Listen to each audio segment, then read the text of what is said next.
A mí me gustaría que viéramos también el enfoque micro. Hemos dicho que esta mesa tenía dos partes, una macro que estaba orientada a la salud en las organizaciones, pero queremos ver también cómo la psicología económica tiene un impacto significativo en las relaciones más personalizadas, en el ámbito sanitario, en la parte clínica, en las relaciones de uno a uno. Y para eso, de uno a uno o de uno a unos poquitos. Entonces, para eso está con nosotros Maribel Gámez Cruz. Ella es psicóloga clínica, psicopedagoga y coach, es experta en terapia de la conducta. Es directora del Centro de Psicología Aplicada Maribel Gámez y acumula más de 16 años de experiencia en la práctica clínica privada. Colabora en diferentes medios de comunicación de ámbito nacional. Y mi primera pregunta para ti, Maribel, es cómo se relacionan la práctica clínica y la economía conductual. Bueno, buenos días a todos. Estoy muy feliz de estar aquí y tengo que agradecer también a Adrián esta coordinación, ¿no?, de campos que están juntos y quieren enriquecerse. Entonces, yo voy a ser muy sintética, voy a intentar serlo. Yo trabajo con personas, con una o con un grupo pequeñito, y la gente que viene a terapia viene contando su realidad. ¿Qué significa esto? Que te cuenta cómo sufre desde cómo interpreta el mundo. Y ese mundo que cuenta está lleno de sesgos que hay que detectar, que hay que identificar. Los sesgos son razonamientos que intentan simplificar la realidad, y cuando simplificamos la realidad pues nos equivocamos muchas veces, aunque sea necesario, ¿no?, como decía Javier, simplificarla, pero a veces simplificarla implica decisiones que nos llevan a tener problemas. De hecho, las malas decisiones están en la génesis de problemas psicológicos como la ansiedad o la depresión. La ansiedad y la depresión son problemas muy comunes que comparten algo importante, que es el futuro. Una persona que tiene depresión ve el futuro de manera muy negra, y una persona que tiene ansiedad tiene miedo a que el futuro venga porque no sabe muy bien cómo manejar todas las situaciones que van a venir. Entonces, los sesgos que la economía conductual nos presenta como información útil son esenciales a la hora de poder tratar o intervenir con el N igual a 1, que es en lo que se trabaja en clínica, ¿no?, el individuo o los grupos de individuos pequeños, las familias, los ecosistemas familiares, por ejemplo. Cuando yo digo que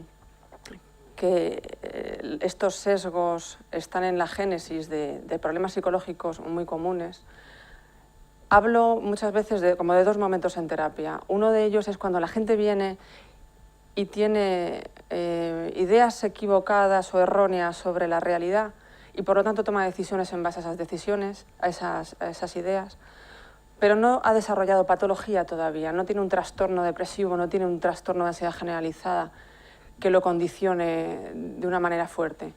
Pero es que la gente que ya tiene trastornos, ha desarrollado trastornos, ya tiene una patología fuerte e importante, desarrolla sus propios sesgos. Una persona con depresión que lleva mucho tiempo sufriendo, toma decisiones económicas y financieras que las tomamos todos los días, de mayor o menor calado, a medio o largo plazo, que muchas veces son erróneas. Hay un estudio, yo los tengo aquí por si los queréis, los he traído físicamente, por si a alguien le interesa, donde participan universidades estadounidenses y coreanas, que hace un estudio que para mí es interesantísimo, de cómo las personas con trastornos depresivos toman decisiones financieras. Y ven dos asuntos muy importantes. Las personas con trastornos depresivos toman decisiones cortoplacistas. ¿Por qué? Porque no, como el futuro es un lugar negro y muchas veces ni siquiera saben si van a estar en el futuro porque tienen ideación de muerte, no toman decisiones a largo plazo. Por ejemplo, decisiones que les podrían proteger a ellos y a su familia, como contratar un plan de inversiones, no lo hacen. Y además tienen una falta de expectativas positivas increíbles. Por lo tanto, las decisiones que toman, que les afectan a ellos mismos, a su familia o a su entorno más cercano, son decisiones cortoplacistas, son decisiones desmotivadas, que buscan el beneficio inmediato. Si hablamos del N igual a 1, yo trabajo en la clínica privada, pues bueno, decimos, a lo mejor el impacto de esto es pequeño. Pero es que, según las últimas estadísticas, hay 280 millones de personas con un trastorno depresivo en el mundo. Ya empieza a tener esto como más calado, ¿no? Después de la pandemia, lo decía Javier, después de la pandemia los trastornos que tienen que ver con el futuro, la ansiedad y la depresión han subido un 25% y un 27% respectivamente. La gente está asustada y la gente tiene miedo. Y la gente que está asustada y tiene miedo toma decisiones equivocadas. Si aterrizo en España, ahora mismo los hombres, el 2,3% de los hombres y el 5,9% de las mujeres tienen un trastorno depresivo mayor. ¿Cómo afecta esto? Pues afecta a nivel global. ¿Por qué? Porque hay una persona con la que trabajamos que está tomando decisiones producto de estos problemas psicológicos, que afecta al entorno laboral, que afecta al entorno familiar. Todos estamos tomando decisiones constantemente condicionados por este tipo de cosas y tenemos que saberlas. Por lo menos el psicólogo clínico tiene que conocerlas para intervenir y para detectar y para ayudar a que esas personas tomen decisiones en su beneficio y en beneficio de su entorno. Entonces yo creo que la economía conductual es absolutamente esencial en la práctica clínica porque es una herramienta que nos ayuda a aumentar el bienestar de la gente. La verdad, probablemente no sabíais esto, sobre todo las relaciones, lo que decía Maribel, de el impacto que tiene en la cadena de decisiones. Yo deprimido tomo una decisión en mi ámbito que va a tener una influencia directa o indirecta en un número muy significativo de personas, aunque estemos hablando de un N igual a 1. Maribel, ¿en qué tipo de patologías se usan los principios de la psicología económica? Una cosilla que se me ha olvidado. Esto impacta en lo que ha dicho Olga, porque ella habla mucho del sistema macro, ¿no? Nosotros tenemos en España el ratio más pequeño, más bajo de psicólogos por habitante. Tenemos 5 por 100.000 habitantes. La media europea está en 18 por 100.000 habitantes. Este aumento de la patología satura el Sistema Nacional de Salud, lo que hace que haya gente que no esté tratada y entonces aumenta la cantidad de personas que toman decisiones con sesgos. Lo peor, aprenden los que viven con ellos. Exacto. Son modelos de conducta para personas que no tienen problemas. Son hábitos. ¿En qué tipo de patología se aplica la economía conductual? Yo iba a poner un vídeo también, pero bueno, como vamos con un tiempo ajustado, voy a contar lo que el vídeo decía. Adrián ha hecho un contacto maravilloso en la Universidad de Oviedo que está ahora mismo investigando cómo aplicar la economía conductual y todo lo que los sesgos implican a patologías concretas en la clínica. Hay un grupo de patologías donde se ve muy claramente la función que tienen el conocimiento de cómo las personas piensan, que son las adicciones. Las adicciones, no pensemos en una adicción clásica, ¿no? Siempre nos viene a la cabeza la persona que consume cocaína o la persona que consume heroína, sino las adicciones sin sustancia, los móviles, la tecnología. Entonces hay muchísimos sesgos, el sesgo cortoplacista, el de aversión a la pérdida, que están influyendo directamente en cómo las personas toman decisiones a corto plazo que les generan muchísimo malestar. De hecho, las adicciones se pueden interpretar como una toma de decisiones equivocada o errónea. Y los principios de la economía conductual, sobre todo se aplican aquí, pero yo creo que se pueden aplicar en cualquier problema humano desde la perspectiva del coste-beneficio. Las relaciones personales también son un tema de coste-beneficio. ¿Me conviene seguir con mi pareja que la llevo 20 años pero no la soporto? ¿O no? ¿Me compensa o no me compensa? A la hora de tomar decisiones racionales, que al final son la racionalidad es yo creo que la base donde se tiene que sustentar cualquier decisión que nos lleve a un buen sitio, está implicada en todo tipo de decisiones. Entonces, yo creo que se puede aplicar a cualquier problema. Hay un asunto que también me parece muy interesante que quiero comentar brevemente, que es una disciplina nueva que está surgiendo y que se llama neuroeconomía. La psicología es una ciencia de la salud. Eso implica que los psicólogos clínicos y los psicólogos en general tenemos que entender bien cuáles son las bases biológicas del comportamiento humano, porque sin esa parte de conocimiento no entenderemos muy bien por qué los seres humanos funcionan como funcionan. Entonces, en la neuroeconomía, y hago mención a un artículo maravilloso de 2011, que es un poquito antiguo, pero que habla justamente de qué estructuras cerebrales están implicadas en la toma de decisiones financieras. Hablo de comprar una casa, hablo de, yo qué sé, de comprar en el día, de ir a comprar, de las decisiones más grandes a las más pequeñas. Entonces, hay dos sistemas que están funcionando y que intentan estar en equilibrio, que es uno que ha dicho Javier, que es el de aversión a la pérdida y el de recompensa. Nosotros estamos, como seres humanos, inclinados a buscar la recompensa, pero también tenemos miedo. Tenemos miedo a perder lo que tenemos. Esos dos sistemas, el primero, además, que está dominado por una hormona llamada dopamina, que es la hormona del placer, y que está involucrada en las adicciones también, tiene que estar en equilibrio. Yo tengo que buscar mi gratificación, pero tengo que cuidar no perder lo que tengo. Y en ese equilibrio están involucradas tres estructuras básicas que creo que tenemos que tener muy en cuenta, ¿no? Una de ellas es el sistema límbico, que tiene que ver con la gestión emocional, con los procesos irracionales, que también hablaba Olga, ¿no? Y la amígdala tiene que ver con contextos de miedo. Cómo yo, como ser humano, el miedo me condiciona o no a actuar en momentos donde siento miedo.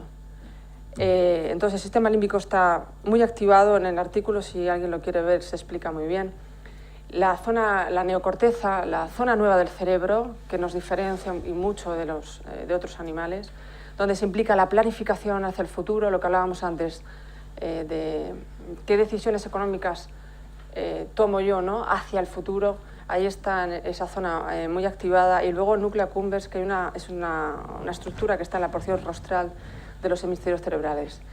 ¿Qué función hace esta última estructura? Está implicada en temas de motivación y temas de acción motora. En resumen, la emoción, la racionalidad y la motivación nos lleva a la acción. ¿De qué maneras esas zonas se activan y en qué momentos? Depende de los contextos. Nos van a dar la clave de por qué una persona decide una cosa o decide otra, o cómo grandes grupos de personas deciden una cosa o deciden otra. Hay un metaanálisis, que también lo tengo aquí, de 2010, que habla justo de esto.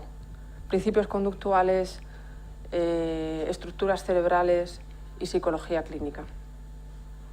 He contestado, ¿verdad? Sí. Tengo una preguntina más para ti. Vamos a ir, que vamos un poco mal de tiempo, pero sí me gustaría preguntarte cuáles son las aportaciones que puede hacer la psicología clínica a las organizaciones vía psicología económica o economía conductual. Vale. Bueno, yo decía al principio, yo me dedico a la psicología clínica, al individuo, y cómo el individuo toma decisiones. Es el nivel micro, pero ¿qué pasa? Decía Elena, yo llevo 16 años trabajando y hay gente que lleva mucho más tiempo trabajando que yo en la clínica. Es decir, que recogemos información del individuo que es sumativa. Y en esa información sumativa, viendo durante años a gente que toma decisiones, se va acumulando un conocimiento que creo que es muy útil para las organizaciones. En el sistema de salud sí que se hace o se recoge ese conocimiento sumativo que tienen los psicólogos cuando ven a la gente, en la privada no.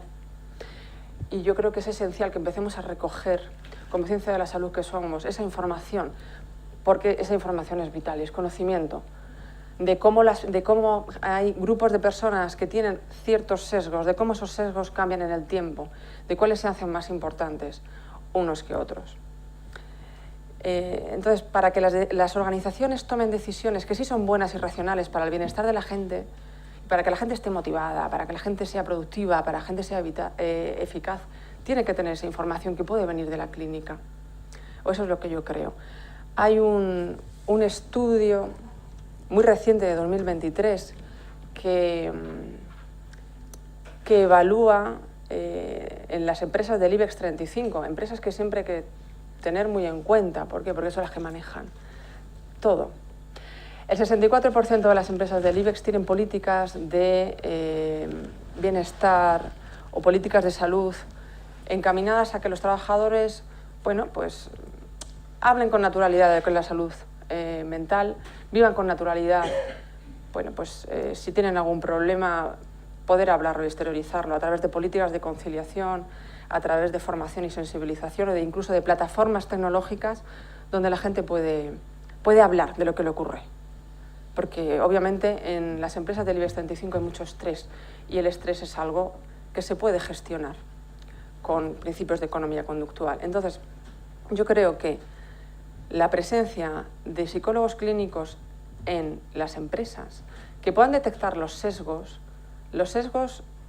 que la mayoría de la gente va teniendo o tiene en grupos, en las organizaciones, es esencial para detectar problemas que pueden desarrollarse, ¿no? Problemas como la depresión, la ansiedad o el estrés, ¿no?, continuado, el burnout.